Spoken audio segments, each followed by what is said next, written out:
망나니 아들을 둔 한 부모가 있었습니다.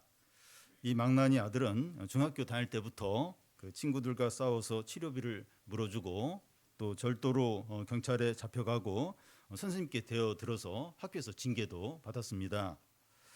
청년이 되어서는 도박에 빠져서 수천만 원의 빚을 지기도 하고 또 카드 빚을 갚지 못해서 신양 불량자가 되기도 했습니다. 이럴 때마다 부모는 아들을 위해서 경찰서로 또 피해자에게로 채권자에게로 뛰어다니면서 아들 대신 용서를 빌고 문제를 해결해 줬습니다. 그런데 이 아들은 그때뿐이고 다시 원상태로 이제 돌아가는 겁니다. 어느 날 이 아들이 어느 때보다 큰 사고를 쳤는데 이 부모는 전혀 도와주지 않는 겁니다. 이제 부모는 아들에 대해서 손을 떼기로 결정을 한 겁니다. 그의 부모가 수년 동안 아들의 뒷수습을 해준 것은 아들이 때가 되면 변화되겠지, 새 사람이 되겠지 하는 기대를 가진 거죠. 그런데 아들이 끝까지 돌아오지 않자 아들을 포기해 버린 겁니다. 하나님께 이스라엘 백성들이 이런 망나니 같은 존재였습니다. 하나님께서는 이스라엘 백성의 죄에 대해서 수없이 책망하고 또 심판을 경고했습니다.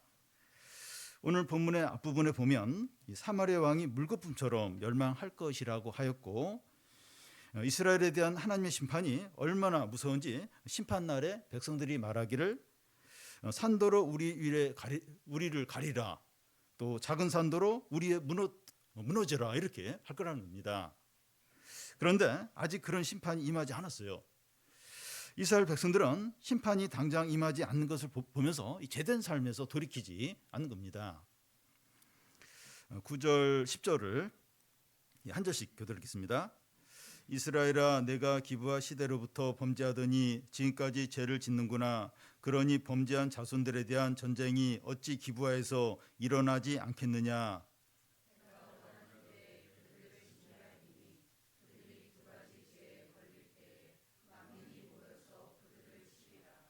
이 기브아 시대라고 하는 것은 그 베냐민 지파의 기브아 지역에 사는 건달들이 한 내인의 첩을 강간하고 죽게 만든 범죄 사건을 말합니다. 그때 이스라엘 전체가 총회로 모여서 그 건달들을 내어놓으라고 하자 이 베냐민 지파에서 그 거부를 하면서 이스라엘 총회가 베냐민 지파를 치면서 600명만 남고 다 몰살한 그런 이스라엘 역사상 가장 어둡고 또 절망적인 사건을 이제 가리키는 그 사건이 일어난 시대를 말합니다. 그런데 지금 북이스라엘 백성이 기브아 시대의 죄를 반복해서 행하고 있다는 겁니다.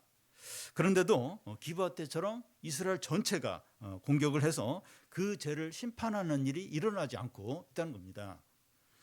그래서 그들이 이제 무슨 생각을 이제 하게 됩니까? 하나님의 심판이 없는 것을 보니까 우리의 죄가 심각하지 않다는 거예요. 하나님에 대한 두려움이 없는 겁니다.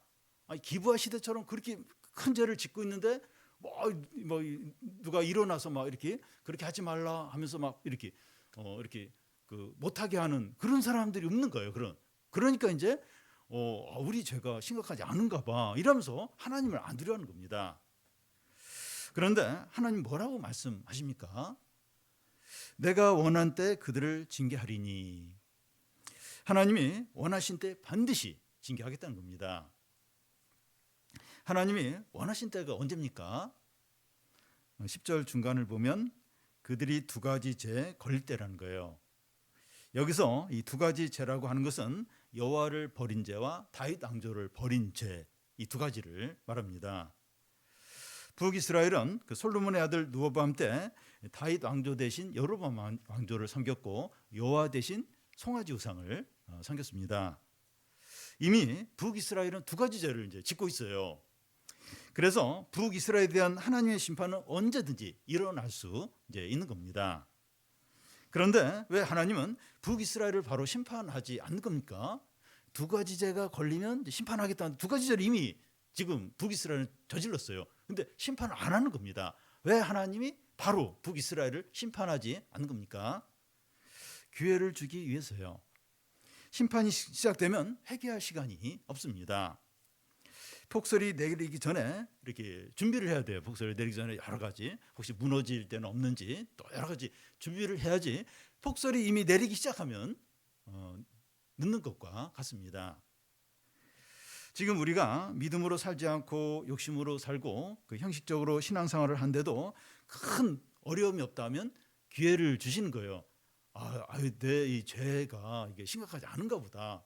내 신앙이 그래도 괜찮은가 보다. 이게 아니고 기회를 이제 주시는 거죠. 지금 기도할 수 있고 말씀을 들을 수 있을 때 회개하고 하나님과 바른 관계로 회복을 이제 하는 겁니다. 이런 기회가 언제까지나 있는 게 아니에요. 하나님의 심판이 시작이 되면 늦어요. 이 심판이 시작이 되면 늦는 겁니다. 아직 기회가 있을 때 이렇게 좀 빨리 바로잡고 빨리 이렇게 회개하고 그럴 수 있는 기회를 주시는 거지. 내 지금 신앙이 괜찮아서 이렇게 어려움이 없는가 보다. 그리고 내가 이렇게 좀 죄를 지어도 이게 괜찮은가 보다. 그게 절대로 아니라는 거예요. 이 재난이 닥치면 한순간에 닥치면서 위기가 닥치는 거죠. 우리 며칠 전에 지금 나라가 큰 위기에 이제 빠질 뻔했고 지금도 그 위기가 뭐 다 끝난 거 아닌데, 그러니까 계엄이 이렇게 선포가 되니까 미국에서 비자 발급을 딱 중단하는 거예요. 한국 사람들이 막 미국으로 이제 도피하는 그런 거 막고, 또 어떤 청년이 이제 외국에 태국인가 갔는데 한국 돈으로 환전하는데 환전을 안 해주는 거예요. 그러니까 그런 일이 일어나는데 뭐 모든 게 통제가 되고 그리고 막 주식 이렇게 외국 투자한 사람 주식 돈 싹 빼가고 막. 그러니까 잠깐 그랬는데 막 나라가 그냥 확 위기에 몰리고 망하는. 그러니까 뭔가 위기가 닥치고 뭐가 망하고 심판이 임한 이게 한순간이에요. 그러니까 그 전에 이제 뭔가를 준비하고 회개할 거 회개하고 그렇게 해야지. 이미 그냥 심판이 시작이 돼 버리면 늦어요. 그냥 망하는 거죠. 그래서 이렇게 말씀이 들리고 내가 회개를 할 수도 있고 하나님을 찾을 수도 있고 그럴 때 이제 빨리 이렇게 하나님을 두려워하면서 지금 빨리 이제 하라는 겁니다. 회개할 기회를 줌에도 불구하고 돌아오지 않는 자에게 하나님 어떤 징계를 하십니까? 11절을 같이 한번 읽겠습니다. 에브라임은 마치 길들인 암소 같아서 곡식 밟기를 좋아하나 내가 그 아름다운 목에 멍에를 메우고 에브라임 위에 사람을 태우리니 유다가 밭을 갈고 야곱이 흙덩이를 깨트리리로다. 이스라엘의 가축 중에서 최상급 클래스에 속하는 그 가축은 이 곡식을 밟는 그런 이제 가축입니다. 타작마당에서 이제 발로 밟아서 이제 곡식이 이렇게 나달이 나오도록 이제 그 일을 하는 가축입니다. 신명기에 보면 이 추수할 때 일을 시키는 가축의 입에는 이렇게 망을 씌우지 말도록 그렇게 이제 되어 있습니다. 타작 마당에 있는 암소들은 입으로 계속 먹으면서 발로 이렇게 왔다 갔다 하면서 이제 곡식을 이제 밟는 겁니다. 무거운 것을 끄는 것도 아니고 힘을 써야 하는 것도 아니고 입으로 계속 먹으면서 이제 왔다 갔다 하면서 이제 이삭을 이제 곡식을 이제 밟는 거죠. 에브라임은 원래 타작 마당에서 곡식을 밟는 암소와 같았다는 거예요. 너무나도 복되고 풍성한 삶을 사는 존재입니다. 그런데 이런 복되고 풍성한 삶을 사는데 조건이 있는데 그 조건이 뭔가 하면 그 11절 앞에 나오는 것처럼 길들인 암소여야 한다는 거예요. 여기서 길들이다, 이 길들이다는 그 뜻은 훌륭한 스승 밑에서 율법, 그러니까 교육을 잘 받는 것을 말합니다. 선지자나 제사장들에게 율법을 잘 배워서 지키는 거, 잘 지키는 거, 그런 거죠. 다시 말해서 타작마당에서 일하는 암소는 율법의 멍에를 맨 암소라는 겁니다. 율법과 하나님의 말씀에 순종하는 백성이 타작마당의 풍성함과 기쁨을 누리게 됩니다. 예수님은 수고하고 무거운 짐자들아 다 내게로 오라 내가 너희를 쉬게 하리라 이렇게 하시면서 나의 멍에를 메고 나에게 배우라는 말씀을 합니다. 내 멍에는 가볍고 쉽다는 거예요. 그런데 이 주님과 같이 멍에를 메면 자유롭지 이제 못할 겁니다. 주님께 모든 부분에서 제한을 받아야 하기 때문이죠. 그러니까 주님의 멍에를 맨다. 이건 이제 주님께 매이는 거예요. 모든 부분에서 매이는 겁니다. 그런데 이 주님의 멍에는 가볍고 쉽기 때문에 진정한 안식과 기쁨과 풍성함을 누리게 되는 겁니다. 그래서 내게 나와라 그러면 내가 너에게 쉼을 주리다. 그 얘기는 그냥 우리 마음껏 하고 싶으신다 다 하고 그게 아니고 이게 하나님께 매이는 거예요. 주님의 말씀에 매이고 주님께 제한을 받는 겁니다. 그게 이제 주님의 멍에를 매는 거예요. 근데 주님의 멍에는 가볍다는 거예요. 쉽다는 거예요. 그래서 주님의 멍에를 맬 때 주님께 기꺼이 제한을 받을 때 진정한 쉼과 기쁨을 또 안전을 이제 누린다는 거죠. 그리스도인은 이 복음과 성령과 말씀에 매이게 됩니다. 그리스도인은 그런 자예요. 그러니까 이렇게 하고 싶은 대로 다 하고 이렇게 그게 아니에요. 그게 아니고 이 말씀과 성령에 딱 매이는 자가 그리스도인입니다. 그런데 너무나 좋고 참된 것에 매이는 것이기 때문에 복돼요. 여러분 성령과 말씀이 불의한 겁니까? 악한 겁니까? 거짓된 겁니까? 너무나 좋은 거죠. 그래서 좋은 것에 이렇게 매이는 거기 때문에 복됩니다. 그러니까 매이는 것도 여러 종류인데 아주 악하고 나쁘고 못된 어떤 나를 해치는 어떤 그런 것에 매이면 불행하게 되는 거죠. 그런데 성령과 말씀과 주님께 매이는 거 복이죠. 복. 매이면 매일수록 복된 거죠.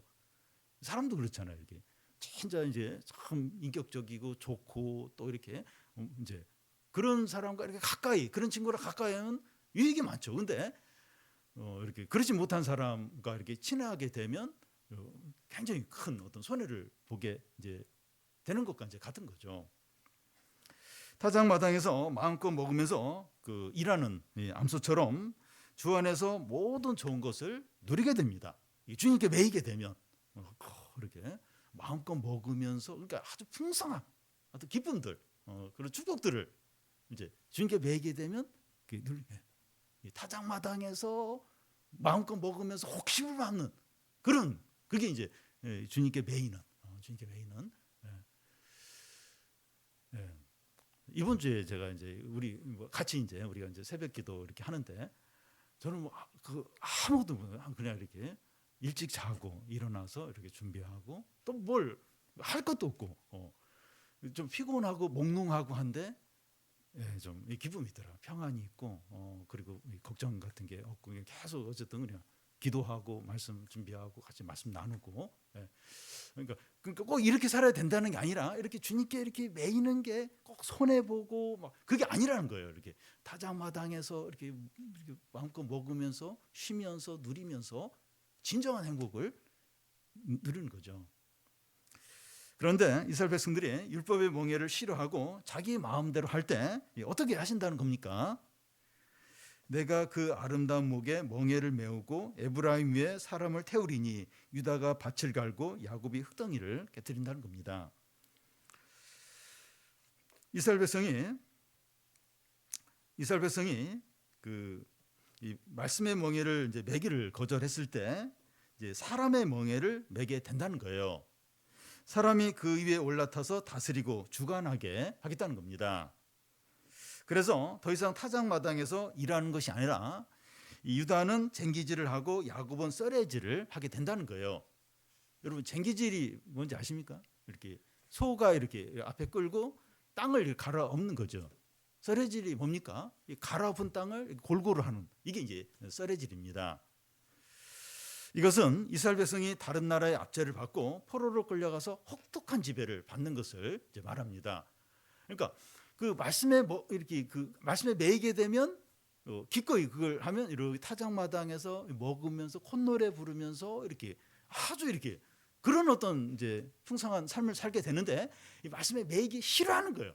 그러면 결국 사람에게 매이게 돼. 사람이 그 위에 타서 쟁기질을 시키고 썰애질 시키고 힘들게 일하는 그게 이제 아수르의 이스라엘이 포로로 끌려가서 혹독한 고난을 받는 것을 이제 말하는 거죠.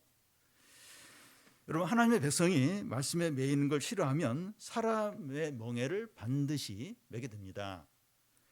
믿는 자들이 처음에는 말씀의 멍에를 매지만 중간에 말씀의 멍에만 없으면 더 자유롭고 더 행복할 것 같아서 말씀의 멍에를 버려요. 버린 경우가 많습니다. 그렇게 했을 때 일시적으로 더 행복하고 더 많은 것을 누리는 것 같아요.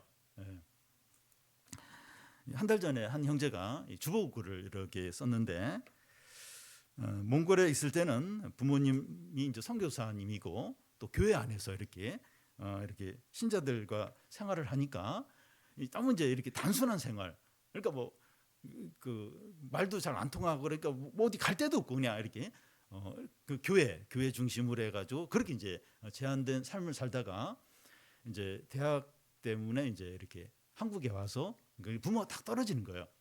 그래서 처음에는 조금 이제 교회도 나가고 그랬는데 이제 뭐 교회도 안 나가고 이제 세상 친구들하고 이제 어울리면서 그렇게 이제 막 이제 지낸 겁니다. 이제 그러면서 막 재미인 거 재밌고 이렇게 막 좀 이렇게 즐겁고 근데 그러면서 이제 시간이 지나면서 이게 좀 아니구나 하고 이제 공허함도 느끼고 이제 그런 이제 글을 이제 썼는데 그래서 이제 그 형제가 이제 하는 말이 그 이제 오늘 말씀처럼 사람의 멍에를 메고 고통과 절망 가운데 이제 헤매게 되었다 이런 얘기를 이렇게 쓴 것을 우리가 좀 봤습니다.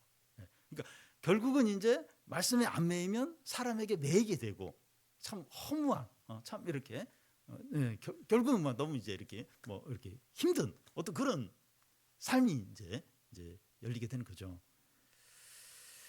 여러분, 우리는 이 세상에 살면서 말씀의 멍에를 벗어버리고 싶은 유혹을 많이 받습니다. 이 돈 버는 방법이나 또 집 문제나 또 진로 문제나 또 이성 교제나 이 직장 생활을 하면서 말씀의 멍에를 벗어버리면 선택의 기회가 더 많아지고 더 행복할 것 같은 생각이 듭니다. 말씀, 기도 이건 죄다 이런 것 때문에 뭘 못해요. 그래서 그 교회 와서도 이렇게 진짜 자기가 중요한 부분은 쉐어링을 안 해요. 왜냐면 그거 얘기하면 이렇게 다음에 물어보고 또 뭐 이렇게 그 욕심인 것 같다 그런 얘기를 하니까 그냥 안 해요. 일단 저질러 버리고 너무 어려우면 그때 막 이제 기도 부탁을 하는 경우가 이제 많습니다. 그러니까 그러니까 이렇게 이 말씀의 멍에를 벗어버리면 훨씬 선택의 그 폭도 넓어지고 더 행복하고 그럴 것 같은 생각이 이제 드는 거죠. 좁은 길을 포기하고 이제 넓은 길로 이제 가는데 이게 이제 사단의 이제 속임수입니다. 약물이나 도박이나 마약이나 음란물이 당장은 이 만족과 행복을 주는 것 같지만 그 마지막은 파멸인 것과 같습니다. 왜 마약을 해? 마약하면 너무 좋은 거다. 막 몇 시간 동안 뿅 가네. 뭐 알코올도 그렇고 뭐 도박도 그렇고 너무나 굉장히 어떤 도파민이 막 이렇게 막 많이 이제 이렇게 막 나오면서 그러면서 막 굉장한 행복을 누리는 거예요. 음란물도 마찬가지고. 그러니까 이제 그걸 하게 되는데 마지막에 점점 비참하게 되죠. 유튜브 쇼츠나 인스타그램이나 SNS가 우리의 마음과 눈을 지배해서 중독에 빠지게 됩니다. 이게 심각한 자기도 모르게 그냥 자꾸 거기 이제 빠지게 중독이 되고 청소년들 같은 경우는 어떤 사고력, 뭐 창의력 이런 게 막 현격하게 떨어지죠.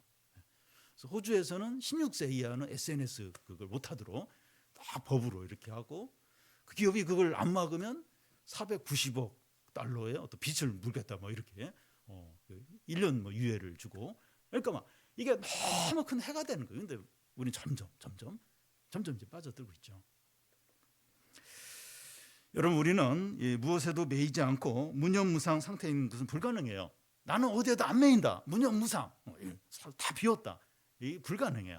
어디 안 매이는 게 불가능합니다.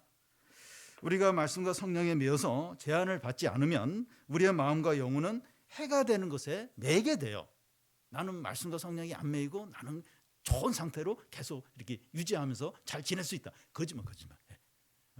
말씀과 성령에 안 매이면 해가 되는 아주 이렇게 안 좋은 그 영혼을 썩고 망하게 만드는 거기에 매게 됩니다. 그 예수님 그 비유에도 나오잖아요. 빈집. 집을 쫙 청소하고 그 주인이 없는 거예요. 나갔던 귀신이 7귀신 더 악한 귀신 데리고 들어오니까 그 사람 상태가 전에보다 훨씬 더 안 좋아졌다.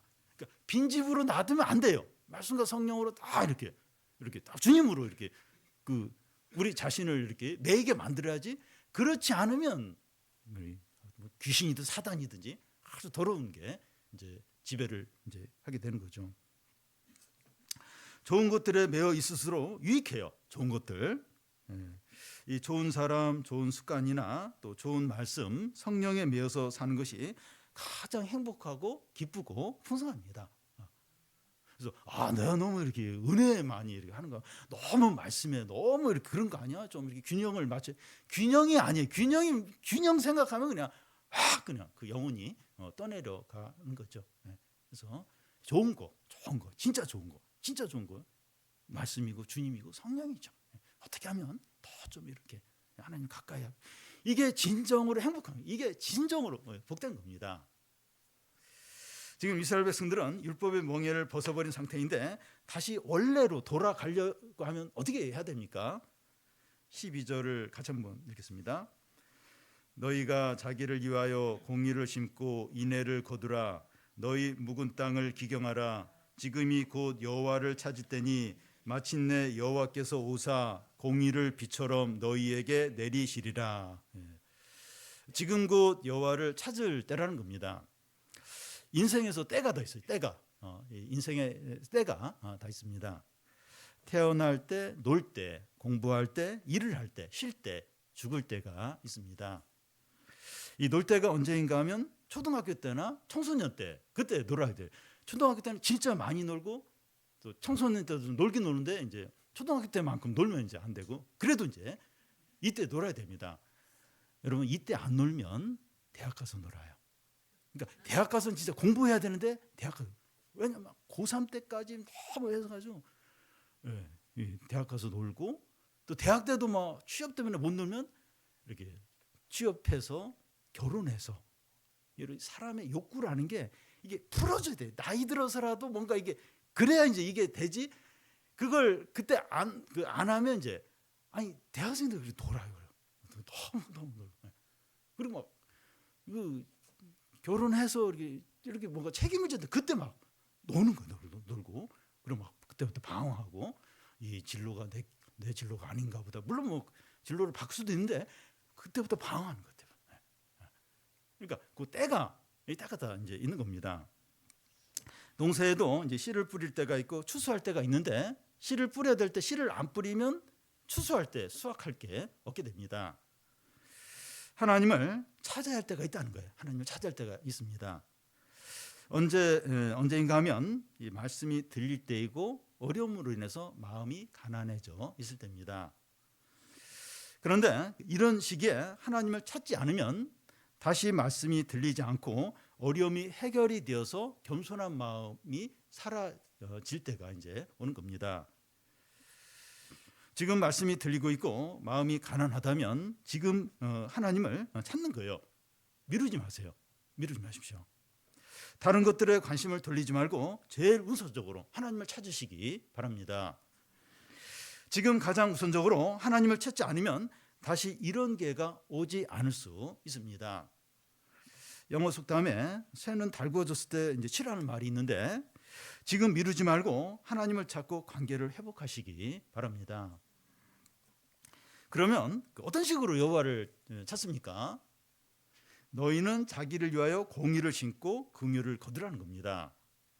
이 공의를 심는다는 말은 의를 이제 행한다는 말인데, 이 의를 행한다는 것은 이제 하나님을 위해서라기보다는 자기 자신을 위해서입니다. 우리가 믿음으로 행하는 것이 하나님 앞에서 의가 돼요. 그러면 이 하나님은 우리의 믿음에 대해서 긍휼을 베푸신다는 겁니다. 그러니까 의를 행하는 게 뭔가? 믿음으로 행하면 하나님 그걸 의로 여겨요. 그러면 하나님이 그걸 보시면서 긍휼을 베푸신다는 겁니다. 그래서 이제 의를 심고 긍휼을 거둔다는 말이 이겁니다. 하나님 앞에서 믿음으로 행하면 하나님이 우리에게 긍휼을 베푸시는 이겁니다. 우리는 그 예수님께 믿음으로 나오는 많은 병자들이 긍휼을 받는 것을 볼 수 있어요. 다윗의 사순이여 외친 바디메오나, 예수님의 옷자락을 만든 혈병 여인이나, 또 지붕을 뚫고 내려온 중풍병자를 주님은 그들의 믿음을 보시고 긍휼을 베푸셨습니다. 심은 대로 거둔다는 말이 있듯이 우리가 믿음으로 행하면 하나님은 궁일로 이제 답을 이제 하십니다. 우리가 지금 이 자리에 어떤 상태에 있든지 그동안 어떤 삶을 살았는지 그건 그렇게 중요하지 않아요. 지금 이 자리에서 믿음으로 주님께 나아가면 긍휼을 베푸십니다. 그러니까 믿음으로 주님께 나아가면 그러니까 이렇게 믿음으로 주님께 나갔는데 너는 안 돼. 너 이렇게 그렇게 거절한 경우가 없어요. 예수님께 나아간 사람들 다 믿음으로 나간 사람 다 긍휼을 베푸셨습니다. 그래서 지금 우리가 어떻게 살았고 뭐 어떤 상태가 어떻게 그건 중요하지 않고 그냥 믿음으로 나아가면 주님 불쌍히 여기십니다. 우리 자신이 진정한 유익을 얻습니다. 신앙생활을 어떤 의무나 남에게 보이기 위해서 하지 마시고 우리의 진정한 유익과 구원을 위해서 하시기 바랍니다. 진정한 유익이에요. 진짜 내 자신이 진짜 뭐 누구에게 보이고 목사님에게 보이고 또 누구에게 인정받고 그렇게 할 필요가 없어요. 그렇게 하지 마시고 내가 이렇게 믿음으로 살면 나에게 진정한, 왜냐하면 하나님이 나에게 긍휼을 베푸시니까, 은혜를 베푸시니까, 복을 주시니까 진정한 나의 유익을 위해서 신앙생활을 잘하는 거죠. 여호와를 찾는 것을 이제 농사짓는 것으로 표현을 하면 그 12절 중간에 너희 묵은 땅을 기경하라는 겁니다. 이 묵은 땅의 특징은 잡초와 자갈이 가득하고 땅이 단단해서 농사를 지을 수 없는 이제 땅이죠. 이런 땅에는 그 씨를 뿌리고 농사를 지을 수가 없습니다. 농사를 지으려면 묵은 땅을 갈아엎어야 됩니다. 이스라엘 백성에게 묵은 땅에 해당하는 게 뭘까요? 하나님도 절대로 간섭하지 못하는 그런 영역이나 욕심으로 행하는 일이나 하나님께 맡기지 못하는 부분, 하나님께 순종하지 않는 그런 이제 부분이죠. 이제 우리에게 묵은 땅은 자기 집착이나 자기 욕심이나 자기 고집이나 자기 자존심이나 하나님도 건드리면 절대 안 되는 어떤 그런 부분, 그런 영역입니다. 어떤 사람에게 이제 묵은 땅은 집 문제나 외모나 자녀나 자존심이나 인정받는 것이나 승진이나 주식이나 비트코인에 투자한 어떤 이런 부분일 겁니다. 다른 것들은 타협할 수 있지만 이 부분은 절대로 타협을 할 수 없고 내 생각대로 해야 된다. 그게 이제 묵은 땅이죠. 그게 묵은 땅입니다. 그런데 묵은 땅을 갈아엎는다고 하는 것은 이런 것을 내려놓고 포기하고 주님께 맡기는 거죠. 자기가 욕심 부리고 끝까지 하나님 건드리지 못하게 하고 순종을 계속 안 해요. 그 부분은 그런 부분을 내려놓는 거죠. 하나님께 맡기고 이렇게 순종하는 거죠. 이런 것들이 그동안 이제 우상을 버리는 겁니다. 자기 욕심과 집착을 이제 포기하는 것이 묵은 땅을 갈아엎는 겁니다. 이 묵은 땅을 갈아엎어라. 자기가 욕심 부리고 집착하고 하나님 절대 못 건드리게 하고 그걸 이제 내려놓는 거, 포기하는 거, 하나님께 맡기는 거. 그게 이제 묵은 땅을 이제 갈아엎는 겁니다. 우리의 묵은 땅을 갈아엎는 게 왜 중요합니까? 왜 묵은 땅을 기경하라고 갈아엎으라고 하는 거죠? 12절 끝부분에 보면 마침내 여호와께서 오사 공의를 비처럼 너에게 내리시리라. 여기 마침내는 터닝포인트, 전환점을 말합니다. 이스라엘 백성의 묵은 땅을 갈아엎을 때 그때 이제 상황이 전환된다는 거예요. 그 전까지는 여전히 뭐가 이렇게 응답도 없고 뭐가 이렇게 어둡고 절망적이고 뭔가 계속 이렇게 그런 상태인데 이렇게 묵은 땅을 기경할 때, 묵은 땅을 갈아엎을 때 그때 터닝 포인트 상황이 그때 전환된다는 겁니다. 우리의 묵은 땅을 갈아엎을 때 하나님이 우리를 찾아오십니다.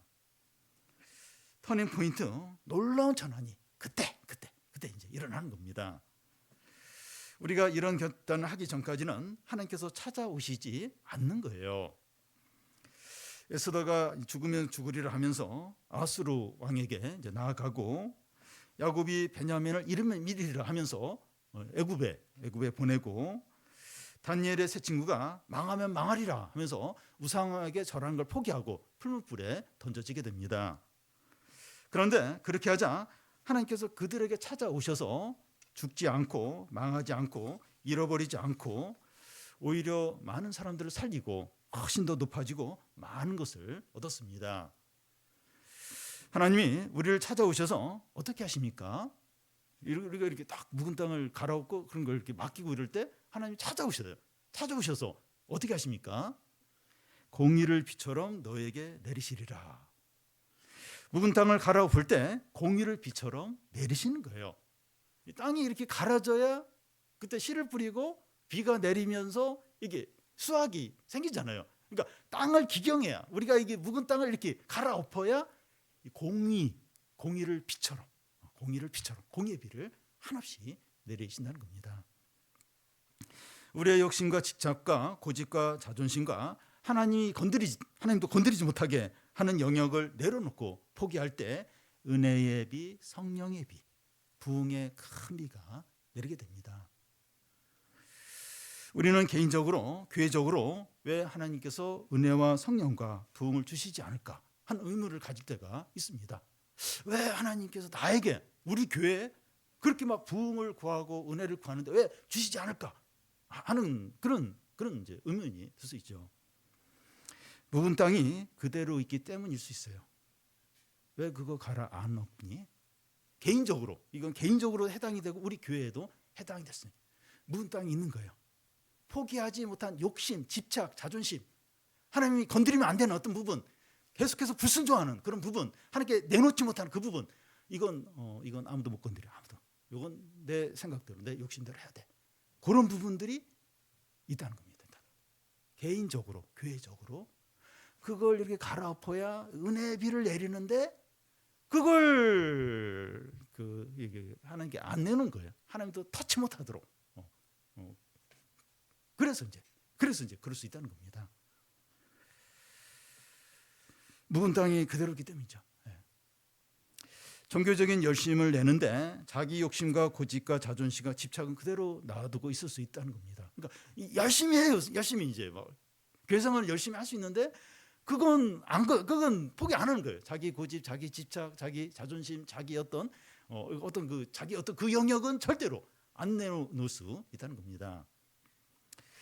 우리는 나는 많이 포기했는데 할 수 있지만 진짜 중요한 것은 포기하지 않고 묵은 땅 그대로 가지고 있을 수 있어요. 저도 이 부분 보면서 뭐가 걸리더라고요. 우리에게 그런 게 있어요. 많이 포기한 것 같은데 진짜 제일 중요한 건 안 내놔요. 안 내놓고 이건 잘대로 이렇게 계속 자기가 붙들고 있고 자기 마음대로 하고 싶어하는. 그게 이제 우리 안에도 있고 우리 교회에도 그런 게 있을 수 있다는 거예요. 있죠. 우리의 묵은 땅을 갈아엎는 것이 절대로 쉽지 않아요. 절대로 안 쉽죠. 그런데 생각해야 할 것은 아주 작은 것을 손해보고 말할 수 없이 좋고 크고 귀한 것을 얻게 되는 겁니다. 진짜 작은 거지. 진짜 이 누리게 될 그 축복과 은혜와 어떤 그 하나님의 선물에 비교하면 너무 작은 이렇게 어떻게 보면 쓰레기 같은 거 없고 재활용, 일회용 같은 그거 이제 손해 보고 말 없이 크고 좋은 것을 엄청나게 누리는 거죠. 참되고 지극히 크고 가장 좋은 것을 넘치게 누리는 겁니다. 그런데 이스라엘 백성들이 이런 말씀을 들었지만 어떻게 합니까?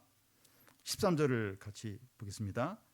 너희는 악을 바꿔라 죄를 거두고 거짓 열매를 먹었나니 이는 내가 내 길과 내 용사의 많음을 의뢰하였습니다.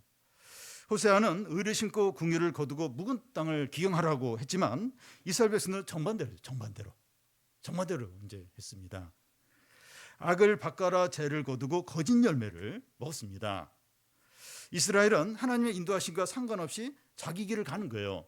그 이유가 13절 끝에 나오는데 내 용사의 많음을 의뢰하였기 때문입니다. 그 당시 여로보암 2세가 통치하는 시기로 최고의 번영과 권세를 이제 누리는 이제 때였는데 잘 나가니까 이렇게 어려움이 없으니까 인정받으니까 그러니까 이 호세아의 이런 경고를 안 듣는 거예요. 용사가 지금 많은 거예요. 부유한 거예요. 잘 되고 있는 거예요. 그러니까 이 호세아가 뭐 누군 땅을 기경하라 안 듣는 거예요. 그래서 반대로 이렇게 악한 걸 심고 막 악한 거짓된 열매를 거두고 이제 그렇게 하는 겁니다. 잘 나가고 부유하고 유명하면 믿음으로 살기가 힘들어요. 뭐 그렇게 하면 믿음을 못 산다는 거 아닌데 힘들어요. 왜냐하면 이 하나님 말씀을 이렇게 귀하게 안 여기고 두려워하지 않기 때문입니다. 하나님은 이런 이스라엘의 죄악에 대해서 어떻게 하십니까? 14절 15절을 한 절씩 교독하겠습니다. 그러므로 너희 중에 요란함이 일어나며 내 산성들이 다 무너지되 살만이 전쟁의 날에 베다벨을 무너뜨린 것 같이 될 것이라. 그때 어머니와 자식이 함께 부서졌도다.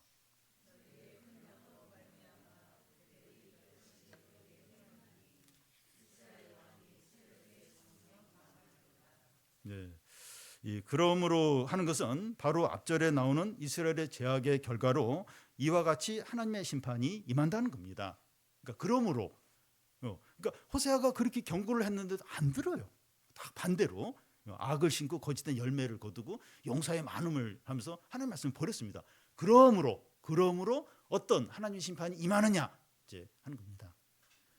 너희 백성 중에 요란함이 일어나며 하는 것은 갑자기 몰려오는 적군들의 소리를 이제 가리킵니다. 아수르가 이제 북이스라엘을 함락시킬 때 실제로 이런 일이 이제 일어나게 됩니다. 그때 내 산성이 다 무너지되 하는데 산성은 견고한 요새를 말하는데 다 무너져 버리는 겁니다. 견고한 요새인데 무너져 버린 거예요. 지켜줄 만한 것이 아무것도 없는 겁니다. 또 그때 어머니와 자식이 함께 부서졌도다 하는데 이 전쟁으로 군인들만 죽는 것이 아니라 여자들과 어린 자녀까지 예외 없이 심판을 받는 겁니다. 여러분 우크라이나와 러시아 전쟁이나 중동의 전쟁 보면 뭐 남자들이 군인들이 죽는 건 뭐 어쩔 수 없다 하는데 여자들 아이들이 많이 죽어요. 사망자 중에 뭐 반, 3분의 1, 그러니까 전쟁 어떻게 보면 상관없는 여자들과 아이들이 죽는 겁니다. 그러니까 이 심판에 예외되는 사람이 없다는 거예요. 철저하게 하나님 심판이 이제 온다는 겁니다. 그리고 이스라엘 왕이 새벽에 망하리라 하는데 이스라엘의 대표가 되는 이스라엘 왕이 너무나 빨리 죽게 된다는 리더가 이제 없는 거예요. 리더가 없는 겁니다. 이 모든 것이 보여주는 것이 무엇인가 하면 이스라엘 백성이 묵은 땅을 기경하라는 하나님의 말씀에 불순종한 결과가 총체적인 파멸이라는 겁니다. 전체적. 아이들, 여자들까지 뭐 견고한 성도 다 무너지고 총체적인 파멸. 묵은 땅 기경해. 그러면 은혜의 비를 내려줄게. 근데 딱 반대로. 그 결과는 총체적인 파멸입니다. 아무도 피할 수 없는 철저한 심판이 임합니다. 이스라엘 백성은 하나님의 심판이 바로 임하지 않았기 때문에 마치 심판이 오지 않을 것처럼 계속 불순종과 죄악의 삶을 살았습니다.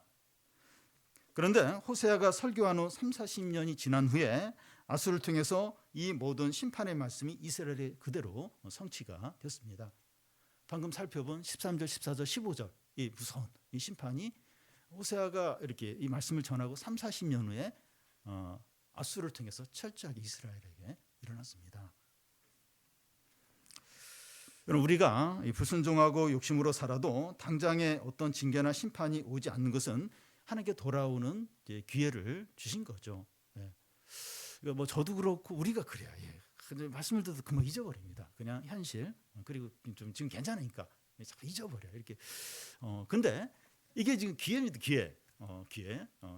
지금 기회를 주시는 거예요. 기회를 주는 것이지 하나님의 어떤 말씀이 취소가 됐거나 하나님 심판이 없거나 그게 절대로 이제 아닙니다. 지금 하나님을 최우선으로 찾고 묵은 땅을 갈아엎어야 할 때입니다. 말씀이 들리고 고난이 있는 지금이 가장 적절한 때입니다. 다음으로 미루면 안 돼요. 지금 하시기 바랍니다. 뭐 묵은 땅 뭐 좀 두면 좀 어때? 좀 이렇게 욕심으로 살고 이렇게 좀 죄지으면 어때? 나중에 좀 이렇게 정신 차리고 신앙생활 잘 하면 되지. 이스라엘 백성들이 그렇게 했어요. 그렇게. 호세아 말 안 듣고 그렇게 했어. 그렇게. 그 결과는 이렇게. 지금. 여러분 진짜 중요한 일은 지금 하잖아요. 지금. 예, 중요한 일이 그러니까 본인에게 중요한 일은 지금 하잖아요. 지금 안 미루잖아요. 근데 이 신앙적인 부분, 하나님 말씀에 순종하는 건 지금 해야 돼. 지금. 돈 좀 손해 보고 또 뭐 좀 불이익을 당한 그런 차원이 아니에요. 이 하나님 말씀은 총체적인 판이에요. 총체적인 판이에요. 하나님 위기를 주시고 뭐 싹 가져가시려고 하면 언제 무슨 일이 일어날지 모르는 겁니다. 그래서 이렇게 지금 좀 하나님을 경외하고 하나님을 찾고 지금 신앙적인 이거 미루면 안 돼. 미루면 안 됩니다. 우리가 말씀의 멍에를 메고 있다면 벗어버리려고 하지 말고 기쁨으로 메시기 바래요. 신앙 때문에 좀 매이는 거, 좀 손해 보는 거 그런 거 뭐 여러 가지 있어요. 여러 가지. 이거 안 하면 훨씬 쉴 수도 있고, 뭐 놀 수도 있고, 뭐 재미있는 거 볼 수도 있고 이렇게 신앙적인 관계되는 게 좀 이렇게 부담되는데 매이는 거 그거 기쁨으로 메시기 바래요.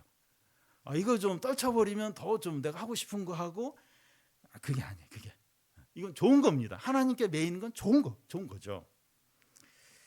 우리가 주님의 멍에를 맬 때에만 타작마당에서 곡식을 받는 암수처럼 은혜와 기쁨과 모든 좋은 것을 풍성하게 누리게 됩니다.